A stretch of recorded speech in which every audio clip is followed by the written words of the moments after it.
জীবনে আরেকটা জিনিস বোঝেন, আমাদের এই জীবনে অনেক কাজ করি আমরা। কারোর লক্ষ্য উদ্দেশ্য এমপি হওয়া, কারোর লক্ষ্য উদ্দেশ্য বড় ডাক্তার হওয়া, বড় লোক হওয়া, অনেক উদ্দেশ্য আছে। আমরা অনেক কিছু করি, কিন্তু আবার সবকিছু রেখেই চলে যেতে হয়, ঠিক না? আর একটা জিনিস বোঝেন, দুনিয়াতে কেউ আপন হয় না। যে বউ আপন, 2 ঘন্টা আপন থাকতে 4 ঘন্টা ঝগড়া করে, আছে না? যে ছেলে আপন, সে 2 ঘন্টা কথা শুনে তো 4 ঘন্টা কথা শুনে না, ঠিক না? ঠিক। যে ভাই আপন, সে ভাই 2 ঘন্টা আপন আর 2 ঘন্টা পর। যে বাবা আপন, যে সবচেয়ে আপন মা আপন, সেও দেখা যাচ্ছে আরেক ভাইয়ের কথা শুনে পর হয়ে যায়, হয় না? হয় না?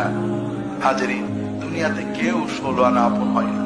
আমাদের এই জীবনটা পরকে আপন করার, মানুষকে খুশি করার জন্য একটা সংগ্রাম। ছোটবেলায় বাবা মাকে খুশি করার চেষ্টা করেছি, পারিনি, কত মারছে, ঠিক না বেঠি?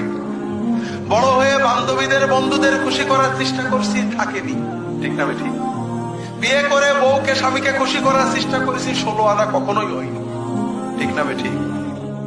কর্মক্ষেত্রে, জীবনে, সব জায়গায় আমরা 12 আনা ব্যর্থ, যদি 4 আনা সফল হই, ঠিক না বেঠি?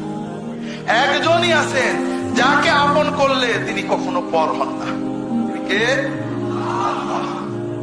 আল্লাহকে আপন করতে পারলে সব সময় আল্লাহকে সাথে।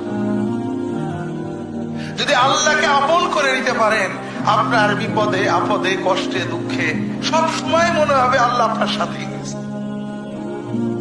যে বেদনা কারোর কাছে বলা যায় না, বউয়ের কাছে বলা যায় না, মায়ের কাছে বলা যায় না, যে আনন্দে কাউকে শরীক করা যায় না, যদি আল্লাহকে আপন করতে পারেন, সেই আনন্দে আল্লাহকে শরীক করতে পারবেন।